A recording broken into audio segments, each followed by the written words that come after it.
350만 도민 모두가 감시자가 되는 시간, 감시자들. 네, 반갑습니다. 이아롬입니다. 우리 지역의 크고 작은 이슈와 정책들을 꼼꼼히 감시하고 우리가 바로 이 지역의 주인임을 확인하는 시간입니다. 오늘도 함께할 네 분의 대표 감시자들 먼저 인사 나누겠습니다. 안녕하세요. 안녕하세요. 네, 안녕하세요. 어찌 출동이라도 해야겠습니다. 완전체로 모였습니다. 오랜만에 뵈니까요. 오늘 옷을 이렇게 입으셔서 그런지 몰라도 화사해졌습니다. 확실한가요? 네, 핑크. 시간이 정말 빠르네요, 근데. 그렇죠. 왜냐하면 우리가 엄청나게 덥다고 한 지가 엊그제 같은데 벌써 가을이 됐어요. 저는 추석만 500일만 기다리고 있거든요. 기자님도 잘 지내셨어요? 오랜만에 저는 봬요. 올해 여름이 무진장하게 정말 더웠잖아요. 그래서 저희가 같이 뵀던 게 한창 더울 때였는데 지금 말씀하신 대로 이제 가을이 성큼 다가왔잖아요. 그래서 저는 몇 주가 아니라 진짜 몇 년 만에 이렇게 만나게 된 것 같아요, 진짜. 예. 오늘 옷이 정말 잘 어울리세요. 아, 그런가요? 네, 이렇게 환한 옷 입은 거는 처음. 가을이랑 좀 어울린가요? 네, 가을 타시나요? 가을을 조금 탑니다. 조금. 네, 분위기가 오늘 네. 좋습니다.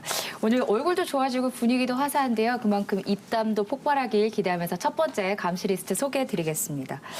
지난달에요, 일명 대학 살생부라고 불리는 대한기본역량진단평가 결과가 발표가 됐습니다. 교육부로부터 저조한 성적표를 받은 대학들이 크게 술렁이고 있습니다.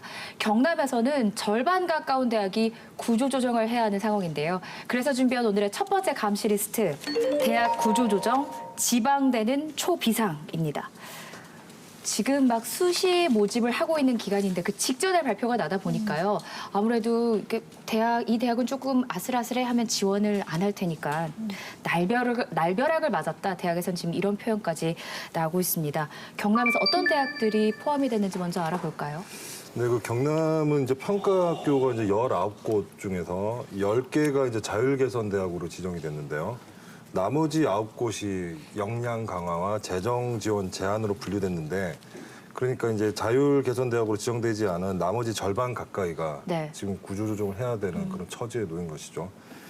이들 대학은 이제 정원 조정과 또 예산 지원, 장학금, 학자금 대출까지 단계적으로 이제 제한이 되는데요. 세부 내용을 보면은 역량 강화 대학은 4년제는 10%, 전문대는 7% 정원을 감축해야 하고요. 네. 그 경남에는 지금 경남과기대, 인제대, 거창대, 김해대, 진주보건대, 한국승강기대 이렇게 6개 대학이 지금 분류가 됐고요. 재정 지원 제한이 또 더 심각한데 재정 지원 제한은 이제 유형 1유형과 2유형이 있는데요. 1유형은 정원을 15% 많이 감축을 해야 되죠. 그리고 국가 장학금과 뭐 학자금이라든가 이런 학자금 대출이라든가 이런 부분에 일부 제한을 받고요. 경남에는 가야대가 또 분류가 됐습니다. 그리고 재정 지원 제한 2유형은 뭐 심하게 보면 존립 위기까지 좀 걱정을 해야 되는 상황일 수가 있습니다. 정원을 무려 35%를 감축해야 네. 되고요. 3분의 1 이상을 학생 수를 줄여야 되는 거죠. 학교로서는 아주 타격이 클 수밖에 없고요. 모든 재정 지원에 또 제한을 받습니다. 경남에는 부산장신대와 한국국제대가 분류가 됐고요. 그리고 또 이제 평가 대상에서 이제 제외가 된 이 진단 제외 대학이라고 있는데 정원 10% 감축과 또 재정 및 특수 사업을 지원받지 못하고요. 창신대학교가 교육부 평가 대상에서 이번 평가에서는 제외가 됐죠. 그렇군요. 이게 경남뿐 아니라 이 결과를 놓고 보면 결국 수도권을 제외한 지방 대학들이 그냥 다 줄줄이 지금 비상이 걸린 상태다. 지방은 쇼크 상태다. 이렇게 보면 될 것 같아요. 전국의 323곳 중에서 역량 강화 대학으로 꼽힌 곳이 66곳이고 재정 지원 제한 대학이 20곳인데요. 그러니까 전체에서 한 4분의 1 수준이 이제 구조조정 대상인데 네. 이 대학들은 내년부터 그 모집 인원도 줄여야 되고 그 국가로부터 재정 지원도 완전히 중단이 되거나 아니면 일부만 지원이 되거나 그런 상황인데 이 이제 구조조정 대상 대학들이 거의 다 이제 지방에 몰려 있는 상황이다 보니 결과적으로는 지방에 있는 대학들이 줄줄이 다 폐교하는 사태까지 생기지 않나라는 그런 우려도 나오고 있는 상황입니다.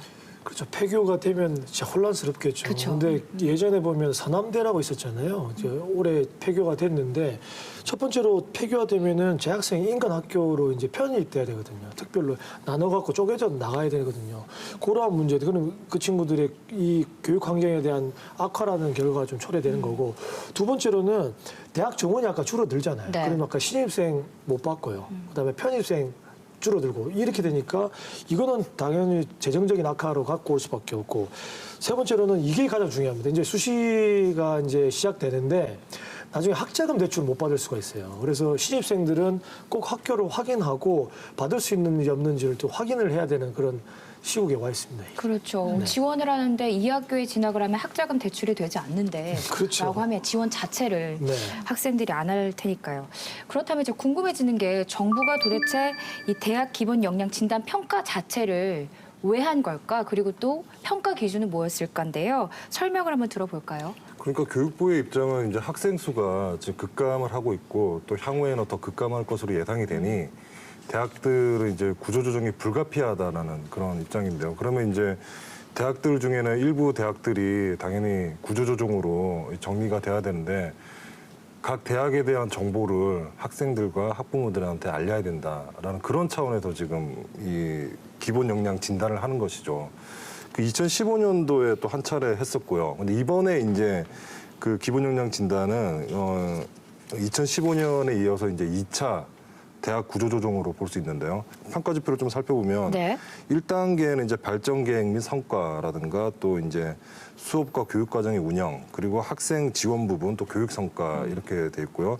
2단계로는 이제 전공과 교양의 교육 과정하고 그다음에 지역사회 이제 협력이나 기여도 그리고 대학 운영의 건전성이라든가 이런 부분을 평가 지표로 했었죠. 네. 교육부의 이 진단 평가를 보면은 지방의 소규모 대학이 상당히 불이익을 받을 수밖에 없는 그런 이제 평가다 이렇게 보고요. 일본 같은 경우에 한 100만 명의 교수생이 졸업생이 있지만은 대학 진학률은 우리와 비슷한 한 50만 명 정도 됩니다. 네. 그런데 대학은 우리보다 2배가 넘는 750여 개의 대학이 있거든요. 그런데 그중에 3분의 1은 1000명 이하의 작은 학교입니다. 이 작지만 강한 대학으로 그리고 특별한 이제 프로그램을 특별히 차별화해서 이렇게 가는데 거기는 정부와 지자체의 이제 도움도 많이 받지만은 이렇게 이 앞서 이야기한 서남대 이야기를 하셨는데 작은 중소도시의 대학 이게 하나 있고 없고는 지역 경제에 아주 그렇죠. 심리하게 이 문제가 되거든요. 그 이런 평가 같으면은 지방 대학에 거의 다 주게 된다. 그런 점에서 평가를 좀 달라야 된다. 저는 그렇게 이야기를 하고 싶습니다. 네, 결국에는 대학 가려면 수도권으로 와라 지금 이런 얘기밖에 되지 않는데요. 그러니까 쉽게 말해서 낮은 평가를 받은 대학들은 정원도 줄여야 하고 또 재정 지원도 안 된다고 하니 그야말로 지금 벼랑 끝에 서 있습니다. 학교에서는 어떤 대책을 마련하고 있고 재학생들은 또 지금 상황이 어떤지 제작진이 현장에 나가봤습니다. 지난 9월 3일 교육부가 최종 발표한 2018년 대학 기본 역량 진단 평가 결과 경남의 대학들도 칼날을 피해갈 순 없었습니다. 최하위 등급인 재정 지원 제한 EU형에 포함된 한국국제대도 고강도의 구조조정을 해야만 하는 상황. 입학 정원의 35%를 줄여야 할 뿐 아니라 신입생과 편입생의 국가장학금과 학자금 대출이 전면 제한됩니다. 그 문제점에 대한 대안을 제시하지 않고 해결을 시킨다라고 하는 어떤 종용은 좀 불합리하지 않나. 자율개선대학에 포함되지 못한 또 다른 학교는 학생들의 피해를 최소화하겠다며 발빠르게 대응하고 나섰는데요. 하지만 처음부터 지방대에는 불리한 평가였다며 결과를 납득하기는 어렵다는 반응입니다. 정량과 정성이 어떤 분리되는 어떤 평가인데 네. 정량이라는 거는 수치가 정확하게 오는 거지 않습니까? 네, 그렇죠. 수가 우리 대학의 입시율이라든가 재학생 총 이게 정량이지 않습니까? 잘하고 오서 형식은 정성. 저는 정량적 지표가 우선으로 돼야 한다는 입장은 맞거든요. 네. 정성보다는. 네네. 정성은 중간적 생각이 들어가야 하지 않습니까? 학생들도 혼란스러운 건 마찬가지. 모집 정원이 줄고 재정 지원이 끊기면 등록금이 오르거나 학과가 통폐합되는 등 당장 불이익이 생기지 않을까 걱정하는 모습인데요. 집에서는 그렇게 되면 자퇴하라던데 막 그런 애들도 있어요. 아무래도 학교 인식이 조금 안 좋아지다 보니까 회사 측에서도 별로 안 좋아할 것 같아서. 이번 평가가 대입에 어떤 변수로 작용할지 수험생들도 민감하게 지켜보는 상황. 여기 지원 생각했던 친구들은 한 번 더 다시 확인해봐라 이런 식으로 말씀하셨어요. 제 가까운 친구 중에도 이 지역에 그 걸린 대학에 의료 계열로 지원하려던 친구가 이제 포기한 친구가 있어요. 본격적인 입시철이 시작되면서 대학 기본 역량 진단 평가의 후유증은 한동안 계속될 것으로 보입니다. 아무래도 보면서 드는 생각은 가장 큰 피해자는 재학생들이다라는 생각이 듭니다. 재학생들은 사실 우리 학교가 이렇게 좋은 학교야라는 그 홍보를 믿고 진학을 했고 열심히 공부하고 있는데 어느 날 갑자기 우리 학교가 좋은 학교가 아니래. 운영에 참여도 안 했었는데요. 앞으로 또 취업을 걱정하는 학생들의 목소리를 들으니까 안타까운 마음이 커집니다. 네. 뭐 교육부의 대학 구조 조정이라고 볼 수도 있는 거죠. 이번에 그 대학 기본 역량 진단이 구조조정 방안이라고도 볼 수 있는 거잖아요. 네. 근데 그 평가 결과를 보면 지방대학의 정원 감축이 더욱 심화될 것으로 좀 보일 수밖에 없어요. 정원 감축의 영향을 받지 않은 자율개선대학의 비율을 보면 수도권 대학이 70.8%가 해당이 됐고요. 이에 반해서 경남을 비롯한 부산, 울산 지역은 65.2%고요. 충청 지역은 68.5%고 대구, 경북, 강원 지역은 57.1%입니다. 심지어 그 호남과 제주 지역은 상황이 더 안 좋은데요. 50%에 불과하거든요. 그러니까 이 얘기는 대학의 구조조정이 필요한데 그 지방의 구조조정이 더 필요한 것이고 결국 학생들이 대학 가려면 거의 이제 수도권만 쳐다봐야 되는 이런 현상이 벌어지지 않을까 하는 우려도 있는 것이죠. 저는 이번 결과 중에서 이제 우리가 호남 지역에서 이제 어떻게 보면 최고 유명한 사학이라 할 수 있는 조선대가 역량강화대학에 포함이 됐더라고요. 그리고 심지어 국립대인 순천대나 한국해양대도 이게 자율개선대학에 포함이 되지 못했습니다. 그리고 아까도 잠시 얘기 나왔지만 경상남도에서는 도립대인 거창대도 자율개선대학에 포함이 되지 못했어요. 그래서 이제 결국 방금 전에 우리가 지금 계속 얘기를 하고 있지만 이 대학 구조 조정이 정말 전체적으로 이제 좀 그 그러니까 성장이나 아니면 지방을 같이 활성화시키고 대학 자체의 자율성을 존중한다는 의미에서 이 구조 조정이 가고 있느냐 아니면 수도권과 지방의 격차를 오히려 더 심화시키는 방향으로 이 구조 조정이 되고 있느냐라는 논란이 지금 계속되고 있는 상황인 것 같습니다. 김해 같은 경우에는 4개 대학이 다 이렇게 자율에서 제한이 되었는데요. 네. 그중에 장신대 같은 경우는 이제 예산 지원 제한에 2에 해당되기 때문에 35% 감축이 되고 예산도 이제 지원을 받지 못하게 되면 상당히 폐격이 가지 않을까 이렇게 걱정이 되고 그래서 아마 자구책으로 정부에서 지원하는 장학금을 학교 측에서 전액 신입생들 주겠다 100% 그리고 신입생에게 1년에 100만 원씩 전원에게 장학금을 주겠다는 이제 자구책을 쓰고 있는 것 같고 네. 가야대학 같은 경우에도 정부의 장학 지원금을 100% 다 주겠다. 그리고 1년에 여기는 200만 원, 학기당 100만 원씩 200만 원을 신입생 전원에게 지원을 하면서 오히려 기존의 예산 지원을 받지 못할 것보다 더 많은 학생들에게 이제 지원을 하겠다면서 이제 자구책을 쓰고는 있기는 있습니다. 인제대 같은 경우에는 상당히 의외로 이제 생각이 되는데 여기는 뭐 대학병도 2개나 있고 그렇죠. 재정단도 튼실하고 저도 집이 또 바로 인제대 정문 앞에 있거든요. 아, 네. 그래서 학교 올라가면 항상 생동감이 있고 계속 이 학교의 변화되는 모습을 보이고 또 2017년도, 18년도에 보면은 세계 이 대학을 평가하는 기관에서 보면은 늘 2017년도에도 그렇고 18년도 올해에도 전국에서 한 20에서 30위권 안에 들어가는 좋은 대학으로 분류되어 있었는데 이번 교육부 평가에서는 이렇게 되다 보니까 아마 학교 측에서도 상당히 충격이겠네요. 충격을 받고 의외로 생각하고 또 그 졸업생 동창회나 이쪽에서도 상당히 이제 이렇게 보는데 아마 여기는 재단이 튼실하니까 그래도 잘 대처하지 않을까 이렇게 생각을 하고 있습니다. 저도 의외예요. 제 친구들 인제대 되게 많이 나왔거든요. 네. 엄청 많이 나왔는데, 난 진짜 좋은 학교로 알고 있었거든요. 그리고 이 평가를 받은 게 좀 의외였고, 조선대도 마찬가지로 나는 광주 전남 쪽에서 조선대 나왔다고 하면 왜냐면 그 의회까지 뭐 학교 괜찮은데라고 생각을 했었거든요. 좀 의외 한국해양대도 마찬가지고 해양 쪽으로는 한국해양대가 좋지 않나라고 생각했는데 보니까 다 빠져 있더라고요. 그래서 의외라고 좀 많이 느꼈죠. 이거.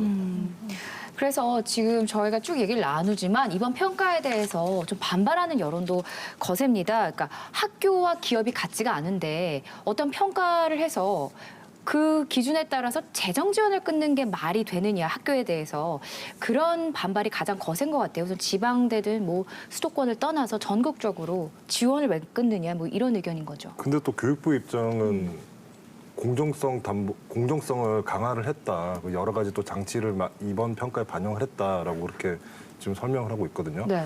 그 교육부의 좀 입장을 들어보면 지난 2015년에 구조계획 평가 때는 뭐 그때는 이제 예컨대 평가 결과 분석 정보를 제공이 없었어요. 근데 이번에는 결과 분석 자료를 또 제공을 했고, 그리고 또 권역 균형을 고려를 해서 공정성을 강화했다라고 지금 그렇게 밝히고 있습니다. 실제 이제 이 평가를 받은 대학들의 불만 중에 하나는 아까 영상에도 나왔지만 정성 평가가 결과에 너무 큰 영향을 미친 거 아니냐. 그러면 그 정성 평가에 대해서는 어떻게 객관성을 담보하느냐라는 얘기가 계속 나오고 있고. 2015년하고 또 달라진 게 이게 학교의 그 비리라든지 이런 거에 대해서 평가에 지금 포함을 시켰거든요.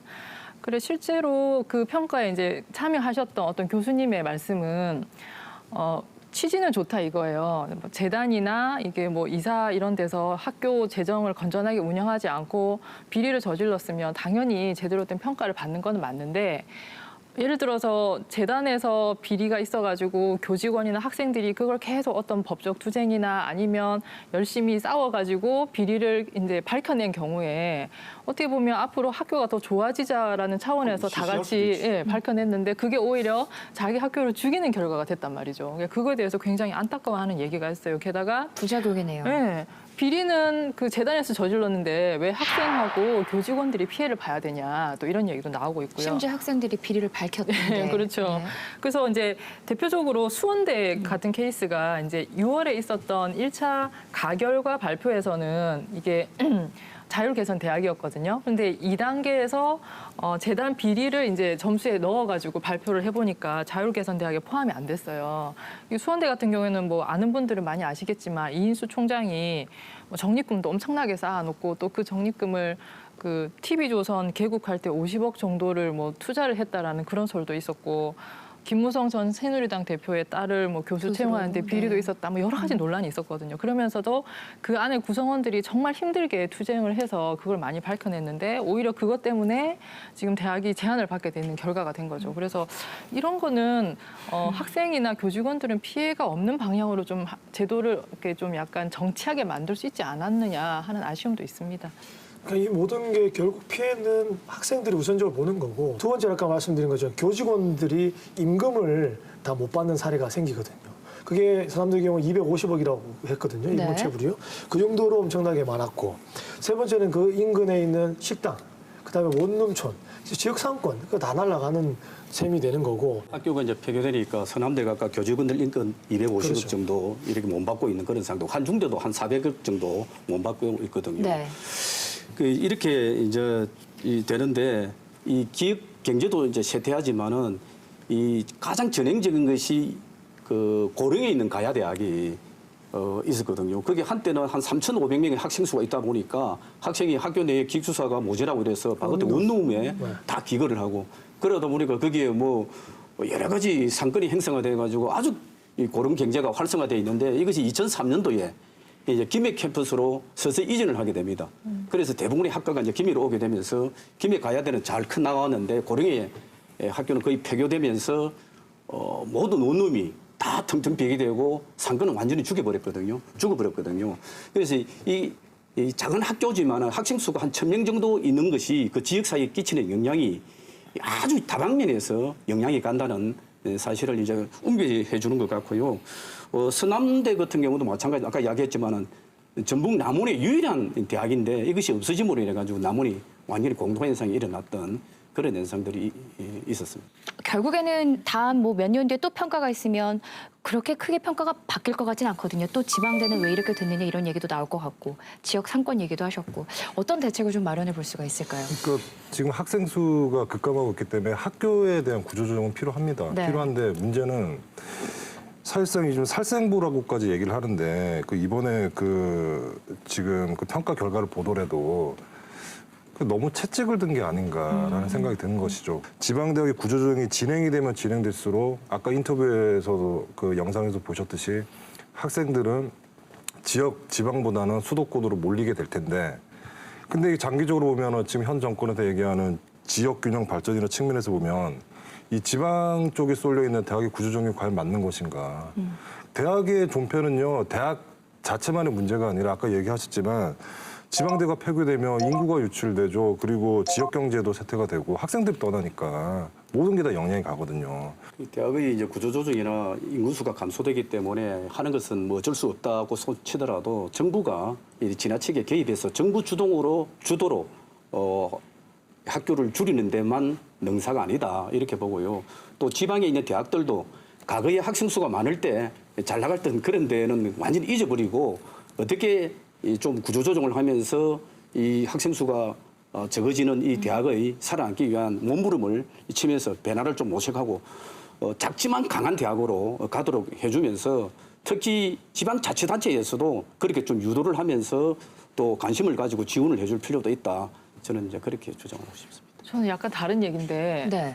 저는 이제 저희 애가 대학 갈 때쯤 되면 대학은 쉽게 갈 수 있을 거다. 학생이 줄어드니까. 이렇게 그 다음에 생각했는데 취업도 쉬울 거다 이런 네. 얘기도 있어요. 근데 이렇게 네. 이제 정원을 확 줄이시니 다시 생각하고 공부를 좀 시켜야겠다는 생각이 드는데.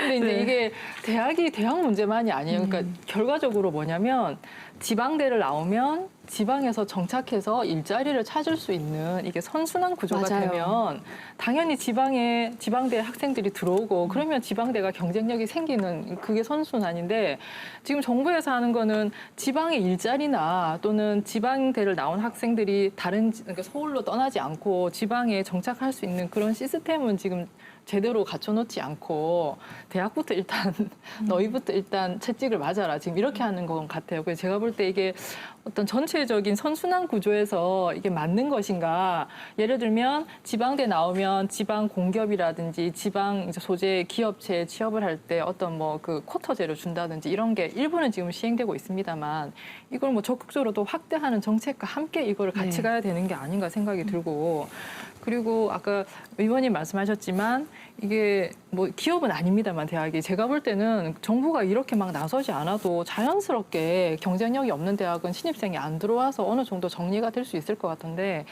정부에서 알아서 이 대학은 경쟁력이 없는 대학이니까 신입생들 들어가지 마세요 하는 거나 마찬가지잖아요 지금.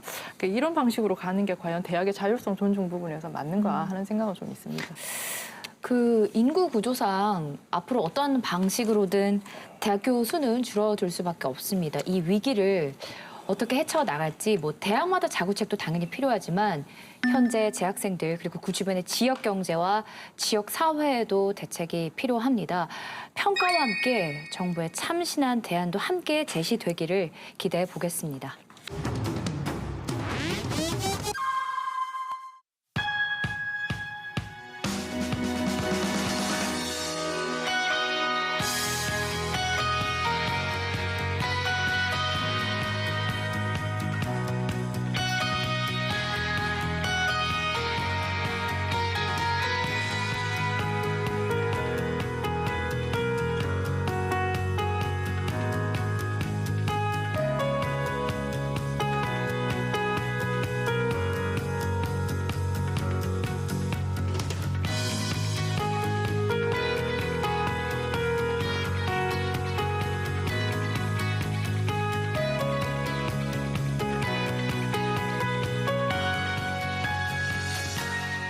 (2018) 창원 세계 사격 선수권 대회는 지난 1978년 서울대회 이후에 40년 만에 다시 처음으로 아시아에서 열렸습니다. 세계 각국의 명사수들이 총출동하면서 역대 최대 규모로 치러지고 있습니다.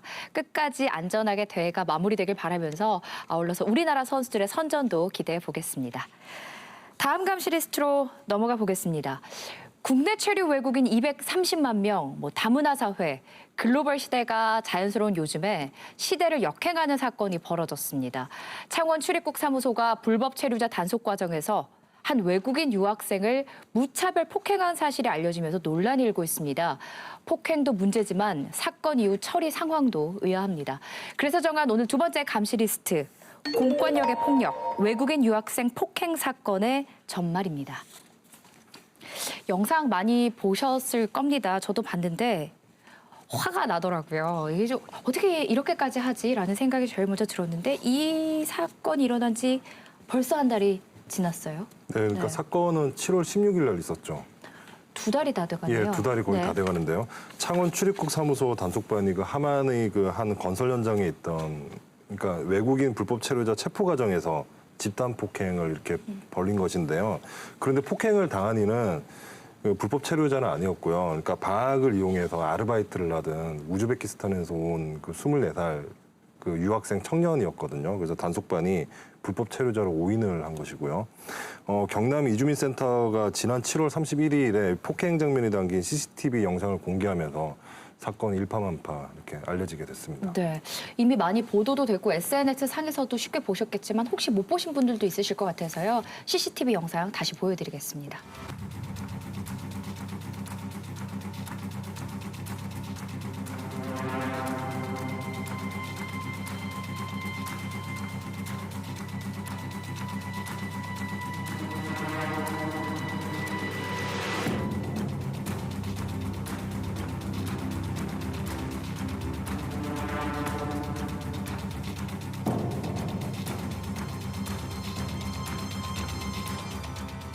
몰랐던 저는 지금 처음 봤거든요, 사실요. 영상은요. 네. 내용은 듣긴 들었지만 정확히 영상을 처음 봤는데 저게 지금 5대 1로 때린 거 아니에요? 그죠? 맞아요. 그리고 문제는 갑자기 와서 갑자기 때린 거 아니에요? 뭐 저항해가지고 막 이렇게 뭐 해하려는 게 아니었잖아요, 그죠? 그리고 저는 이거 경찰 아니죠. 네, 네. 그냥 출입국 관리소 사무 직원 단속반 직원인 거잖아요. 경찰이라 하더라도 저렇게 때리면 안 되죠. 요즘 누구도 경찰도 저렇게 안 때려요. 때리면 안 되죠. 범죄자 있으면 경찰은 안 때리죠. 수갑 채우고 그냥 연행해서 가죠. 근데 이거는 경찰도 아니고 공무원이라면서요. 근데 공무원이 이렇게 해도 돼요?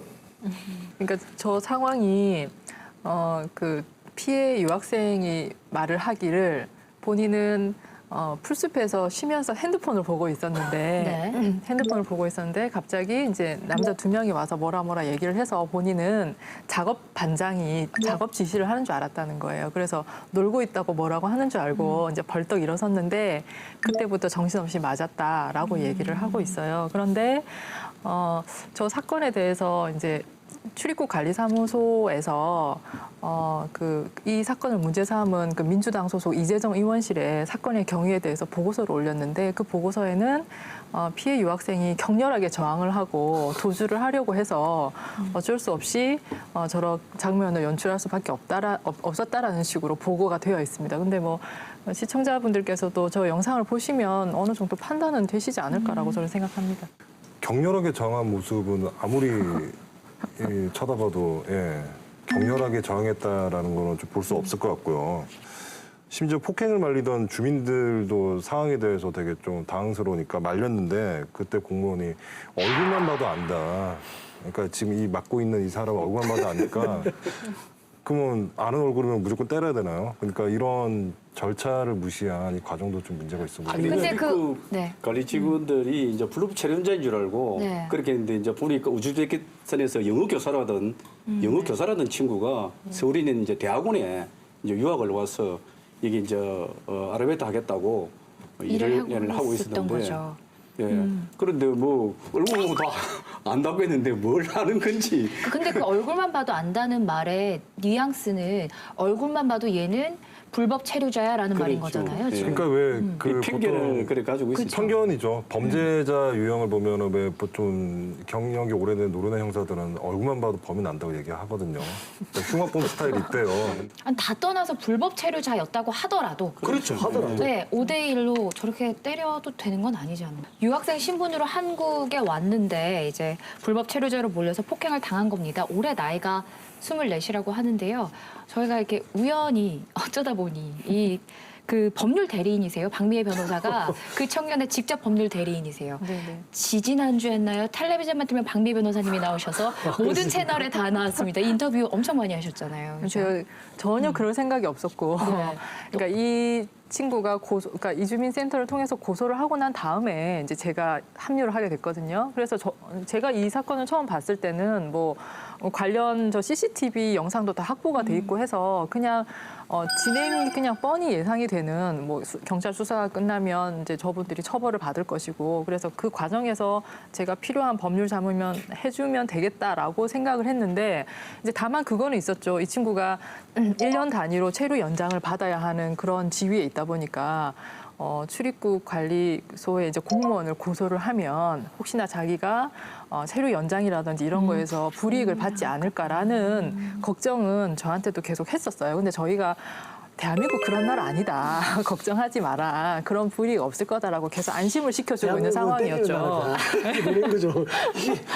그래서 웃을 일이 아닌데. 사건 초기만 해도 저는 그러니까 제가 그 뉴스 같은 데 나가서 인터뷰를 한 그런 상황이 올 거라고는 전혀 예상을 못했습니다. 우선 일단 체포 과정에서 폭행이 있었습니다. 근데 그 뒤에도 좀 석연치 않은 일들이 벌어집니다. 우선 체포된 뒤 닷새 동안 붙잡혀서 조사를 받았고요. 또 이것을 두고 이거 불법 감금이다. 또 이 논란이 있었거든요. 이게 사실은 설명하면 1시간도 더 걸릴 사안일 수도 있는데 왜냐하면 그러니까 대부분의 분들이 아시는 구속 제도가 이제 형사구금 제도라고 하면 네. 이 출입국 관리법에 의한 또 우리가 보호제도라고 하거든요. 절대 구속이란 말을 쓰지 않습니다. 보호제도라고 하는데 이게 행정구금의 일종이에요. 행정구금이 대표적으로 출입국 위반 사범을 이제 출입국 관리사무소에서 보호하는 제도가 있고 탈북 주민들 같은 경우에 이제 국정원에서 관리하는 그런 제도들이 있는데 이 제도들이 항상 문제가 많습니다. 왜냐하면 그러니까 행정구금이고 이제 형사구금이 아니라는 이유로 영장 없이도 바로 되고요. 법관에 보통 우리가 형사구금이면 법관이 이제 구속시키기 전에도 신문을 하고 구속된 이후에도 신문을 하고 그런 절차가 까다로운데 이런 행정구금은 그렇지가 않아요. 특히 이제 출입국 위반 사범은 그 출입국 관리소장이 바로 그냥 보호 그 명령서를 발부를 하거든요. 쉽게 생각하면 경찰이 잡아와서 경찰서장이 영장을 발부한다 이렇게 생각하시면 됩니다. 그러다 보니까 이게 제대로 이제 견제가 안 되는 거죠. 다만 이 친구가 그래서 이 구금된 게 불법 구금이냐라는 부분에 있어서는 출입국 관리법에는 10일까지는 이제 이 친구가 강제 출국 대상이냐 아니냐를 심사를 하기 위해서 10일 정도는 그 보호할 수 있는 그 제도가 있어요. 그런데 친구한테 물어봤죠. 거기 5일 동안 그 보호돼 있으면서 조사를 받았냐라고 하니까 이 친구는 조사를 안 받았다고 하거든요. 그냥 있었다라고 얘기를 하고 있거든요. 네. 그리고 그 영상에서 보는 것처럼 봉고차에 타가지고 바로 그 자리에서 지문을 바로 찍었다고 해요. 그래서 이 친구가 합법 체류자임이 바로 확인이 된 것 같거든요. 그 자리에서. 그럼에도 불구하고 감금을 한 게 이제 불법 감금이 아니냐라는 논란이 그래서 있었고 제가 알기로는 이제 수사기관에서도 불법 감금 여부를 조사를 한 걸로 알고 있어요. 법무부의 입장도 궁금하네요. 예, 그 공개된 영상으로 파문이 일자 법무부가 해명에 나섰는데요. 그 해명을 들어보면 유학생 학교가 아닌 도로포장공사 현장에서 이제 불법 취업을 하고 있었고 체류 기간이 남아 있는 유학생이라 하더라도 취업하기 위해서는 이제 사전 허가를 받아야 한다고 설명했는데요. 그러니까 불법 체류자는 아니지만 좀 불법적인 요소는 있다라는 걸 좀 얘기를 한 것이죠. 그리고 또 당시 유학생이 이제 위험한 도구를 짚고 일어서는 등 위험한 상황을 연출하면서 극렬히 저항을 해서 불가피하게 물리력을 행사해서 제압할 수밖에 없었던 상황이었고 단속 과정의 과잉 여부는 조사 후에 이제 조치할 예정이라고 해명을 했는데요. 여기서 말하는 위험한 도구는 뭔가요? 그 작업을 할 때 이 친구가 뭐 특별히 숙련된 기술이 없잖아요. 그쪽이 하수도 뭐 배관 공사를 하는 현장이었고 포크레인이 땅을 걷어내고 나면 남은 잔해들을 그 낙엽 긁어 모으는 도구 아시죠? 그걸로 이렇게 긁어내는 일을 했다고 해요. 이렇게. 예. 그걸 아마 얘기를 하는 것 같고 뭐 이 학생의 얘기로는 자기는 핸드폰을 들고 있었다라고 얘기를 하고 있거든요. 그래서 약간 가해자 피해자 사이 말이 다른 부분인 것 같고요.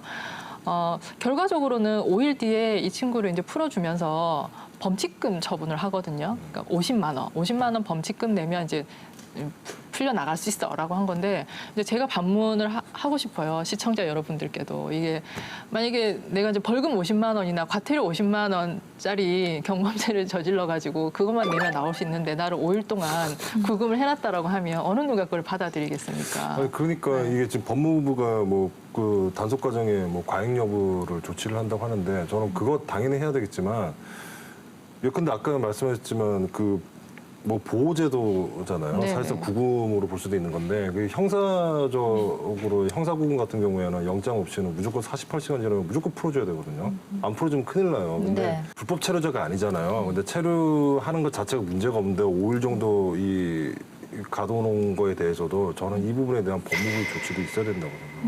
저도 동감합니다. 이것도 되게 심각한 문제이지 않나요? 네, 이것도? 맞습니다. 이게 단속 과정에서 폭행을 한 것 자체도 굉장히 충격적인 일이지만 이제 그 이후에 그러면 확인했으면 바로 풀어줘야 될 거 아닙니까? 합법 체류자면. 그리고 더군다나 50만 원만 내면 풀려 나올 수 있는 경미한 사안을 왜 5일 동안 그 보호시설에 넣어놨는지 사실 그 부분도 인권단체나 이런 데서는 약간의 제기하는 의혹은 있습니다. 제가 방송에서 뭐 말씀은 안 드리겠습니다만 많이 맞았잖아요. 많이 맞고 5일 동안 구금을 해놓은 데는 뭔가 이유가 있지 않을까라는 의혹은 제기를 하는 분들도 있어요. 근데 확인되는 상황은 아니니까 제가 뭐 이 정도만 얘기를 하겠습니다만 말씀하신 대로 구금이라는 것 자체가 굉장히 개인에게는 공포스러운 기억이 되는 거거든요. 그러니까 핸드폰도 다 압수당한 상태에서 구금이 되어 있는데 더군다나 한국말도 거의 못해요. 자기가 어떤 상황인지 제대로 파악도 못하는 상황에서 5일 동안 외부와 단절된 상태로 있으면 저는 그 자체로 상당한 트라우마가 생길 수밖에 없다라고 생각합니다. 그러니까 비난을 받는 거예요. 뭐냐면은 이거 지금 창원 출입국 관리소 상부기관이 법무부지 않습니까? 법무부가 나서서 직접 해명을 또 했거든요. 그러니까 제 식구 감싸기 아니냐라고 얘기를 한 거고 또 창원 출입국 관리소는 한 발 더 나갑니다. 한국 주재에 있는 우즈베키스탄 대사관에서 협조 공문을 딱 보내는 거죠. 그거 받으니까 어떻게 피해자 학생이 합의하겠다라고 합의를 하겠다고 얘기를 한 거죠. 이 피해자가. 네, 네. 피해자가. 그러니까 논란이 된 거죠. 뭐야, 협조 공문 보내니까 뭐야 이거? 합의하려고 그러는 거야? 보니까 막 비난이 이러니까 합의 아니고 그냥 논의하는 과정에서 그냥 협조 공문 보낸 거야라고 하지만은 시청자분들 다 무슨 얘기인지 속내에 다 알 거 아닙니까, 그죠? 뭐 말라고 한 거 아니겠습니까? 당연한 거 아니에요? 우즈베키스탄 대사관은 일 크게 안 만들고 싶고. 아니 너무 의아한 게 대사관의 존립의 의미 자체가 없는 거죠. 이거는. 자국민을 보호하려고 외국에 나와 있는 건데. 유학생 입장에서는 네. 이 체류를 하고 싶은 대사관에서 이제 영사가 이렇게 이야기하는 데서 상당히 부담이 되죠. 자기 그렇죠. 체류 기간도 그렇고 여러 가지가. 그런데 이제 출입국 관리소장이 공문을 보내가지고 우즈베키스탄 대사관의 영사에게 이렇게 이제 만남을 주선하게 하고 이걸 좀 잘 처리하게 해달라고 이야기했다는 것은 상당히 문제가 있고 아마 이것 때문에 국회에서 지난 29일 날 이재정 의원이 이걸 이 문제를 또 제기하기도 했던 것 같습니다. 아니 생각해보세요. 이거 우리나라 국민이 미국 가서 똑같이 당했다고 생각해보세요. 호주에 워킹홀리데이 많이 가는데 호주에 만약 비자를 안 받고 근데 이렇게 일하게 될 수가 있잖아요. 근데 호주 뭐 단속반 와가지고 한국 여자를 막 5대1로 무차별 폭행을 해가지고 막 받았어요. 근데 5일 동안 얘기할 수 있는 감금을 해버렸어요. 한국이었으면 지금 난리 났어요, 이거요. 그래서 한국 대사관에서 도와줄 줄 알았더니 와서 합의하자 이렇게 되는 건 거잖아요. 그게 말이 안 되는 거 그죠. 아닙니까? 한국 대사관에서 호주에서 공문이 왔네? 그러면 그거 합의하지 뭐. 너 그러면 체류 기간 연장해줄게. 얼마나 부담감 느끼고 불안하겠습니까? 그 말씀하신 공문이 상당히 문제의 공문인데요. 이게 이제 출입국에서 우즈벡 대사관으로 보냈기 때문에 외부에서 알 수가 없는 공문이었어요. 그런데 이게 우연하게도 저희 사무실로 대사관에서 팩스를 보내면서 잘못 보내서 그게 딸려왔어요. 정말요? 그래서 저희가 그 공문을 확보를 하게 된 건데 저희가 그 전에 무슨 일이 있었냐면 이 유학생이 창원에 내려와고 저희랑 다 상담을 하고 자기가 너무 신경이 복잡하고 그래서 가해자들 만나거나 합의에 대해서 아직 생각이 정리가 안 됐다라고 하고 이제 올라갔는데 바로 그 다음 날 대사관의 영사가 와서 만났다는 거예요. 굉장히 늦은 시간에. 그래서 저희가 왜 이렇게 상황이 급변했지? 그리고 대사관에서 왜 이렇게 급하게 내려왔을까? 이걸 한참을 고민했는데 그게 이제 그 뒤에 저희가 이 공문을 받아보니 출입국 관리사무소에서 우즈벡에 그 공문을 보낸 그날 저녁에 대사관에서 서울에서 바로 이 친구가 있는 그 이제 수도권 지역으로 영사가 바로 간 거예요. 가서 3시간 동안 면담을 한 거죠. 그러고 나서 지금 이제 상황이 약간 많이 이상하게 내지는 또 상황이 반전되는 식으로 흘러가기 시작을 한 겁니다. 그 최근에 이제 또 관계기관의 좀 이 대처를 보면요. 지난 3일에 발표했던 법무부 인사를 보면요. 네. 창원 출입국 외국인 사무소장이 부산 출입국 외국인청 관리과정으로 전보 조치가 됐는데요. 통상적으로 창원 출입국 외국인 사무소장은 4급에 해당되기 때문에 인사가 나면 국장급으로 가야 되거든요. 근데 이제 부서장으로 발령이 난 것은 아무래도 문책성 인사로 보이는 것이죠. 근데 법무부 스스로 이 부분은 문제가 있음을 좀 인정한 것이 아닌가 그렇게 보이고요. 그리고 또 이제 경남지방경찰청 광역수사대는 그 외국인 유학생을 이제 그 체포하면서 폭행을 행사한 혐의로 그 당시 있었던 그 단속반 공무원 5명을 또 불구속 입건한 상황이죠. 그렇군요. 결국은 이제 이 학생이 합의를 했습니다. 가해자들과 합의를 했고 그 합의하는 이제 과정에 저도 이제 참여를 했는데 출입국 직원들도 오셔가지고 사과도 하셨어요. 사과도 하시고 또 직접 만나 뵈면 또 직접 보면 나쁜 사람 없잖아요. 다들 뭐 가정도 있으시고 가족도 있으시고 나름의 사정이 다 있는 분들이셔서 이 친구가 결국 합의는 했습니다.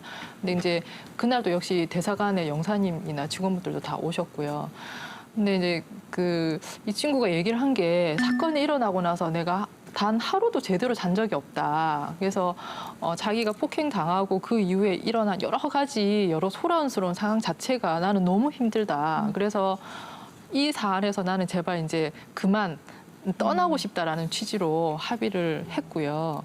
이번 사건을 계기로 제발 법무부하고 출입국이 좀 시스템을 만드시든지 아니면 직원 전체가 뭐 인권 교육을 하시든지 어떤 방법을 동원해서라도 좀 개선책을 내놓으셨으면 좋겠다라는 게 저희 생각이고, 근데 다만 이 사건을 처리하는 과정에서 여러 가지 불거졌던 이런 이제 뭐 의혹이라든지 불미스러운 상황을 봤을 때 과연 법무부가 이 상황을 개선할 만한 그 의지가 있느냐라는 점에서 저희가 상당히 좀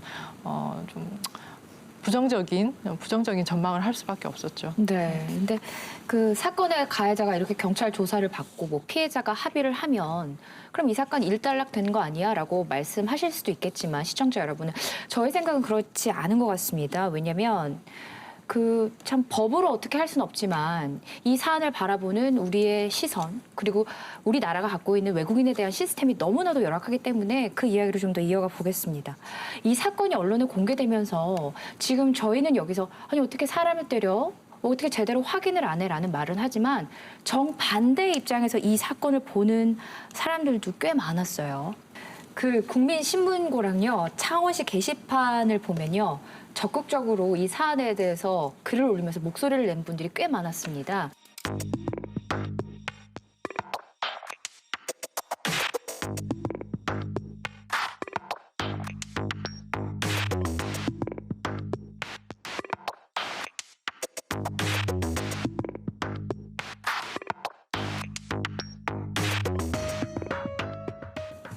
경남 이주민센터를 향해서 이제 이런 분노인 거예요. 왜 그 이주민센터에서 이런 영상을 공개하느냐. 그래서 외국인을 왜 돕냐. 지금 한국인도 힘든데 지금 주 내용이 이런 내용으로 글을 올리신 거예요. 왜 외국인을 때렸느냐가 아니라 지금 이 영상 왜 공개한 거예요? 지금 이 얘기거든요. 그러니까 실제 이 사건이 이제 많이 알려지고 영상 공개를 해도 많이 알려지고 난 이후에 경남 이주민센터에 항의 전화가 빗발쳐가지고 업무가 마비될 정도였다고 지금 그런 얘기도 들리거든요. 이거 뭐 네 편, 내 편 이런 문제가 아니고 사실관계를 가지고 따지고 우리가 이야기를 해야 되는 거죠. 예. 우리가 뭐 입장 바꿔라 싸서 이야기했지만은 외국에 가서 이런 경우를 당했단다면 얼마나 억울하고 또 얼마나 많은 공포심을 느낄 수 있었겠습니까? 사실 정확히 짚고 넘어가야 될 건 이 사안은 그런 걸 떠나서 부당한 공권력의 집행 이게 가장 큰 문제인 거고 이게 사실인 건데 이 부분에 대해서 왜 분노가 이루어지기보단 다른 관점으로 이 얘기가 자꾸 흘러가는 걸까라는 생각이 들어요. 지금 이거 보고 당황스러워. 아니 대한민국 이 정도 사회 아니잖아요. 대한민국 국격이나 이 시민 수준 사회가 이 정도 아니잖아요. 저는 이 댓글을 보고 조금 이런 거 보고 좀 놀래긴 합니다. 왜냐하면 누군가의 부모의 자식이고 아들이고 하고 이거는 세계 공통 망국인데요. 이거는 이렇게 얘기하면 안 되고 아까 말씀드린 대로 해외 나가면 우리도 이런 부지기수 겪을 수 있다니까요. 그리고 이건 CCTV에 잡혀서 망정이지 이거 공개 안 했으면은 사각지대에서 CCTV 잡히지 않는 곳에서는 이런 일들 비리비리에 일어나지 않았겠습니까라는 추론할 수 있지 않겠습니까? 그리고 외국인들 뭐 노동자들이 뭐 대한민국 자리를 뺏건다. 농어민 500만입니다. 지금 동해안 쪽 가가지고 어선들 들어가 보십시오. 전부 다 파키스탄, 다 전부 다 동남아에서 와가지고 일하는 분들이에요. 그분들 일 안 하면 일을 못 해요. 저희 집도 화동에서 농사 짓는데요. 베트남 어머니께서 와서 도와주시거든요. 매일매일요. 농사 짓는 사람이 없는데요. 일손이 없는데요. 그렇기 때문에 여기 와가지고 다문화 가정 지금 200만이 넘었지 않습니까? 이 더불어 가는 사회를 만들어 줘야 되는 거지. 이거 어떻게 이렇게 판단을 하시는지 모르겠네요. 그러니까 사실은 이 불법 체류자, 그러니까 정확히 얘기하면 이제 변호사님이 얘기하셨는데 미등록 외국인이라고 해야 되겠죠.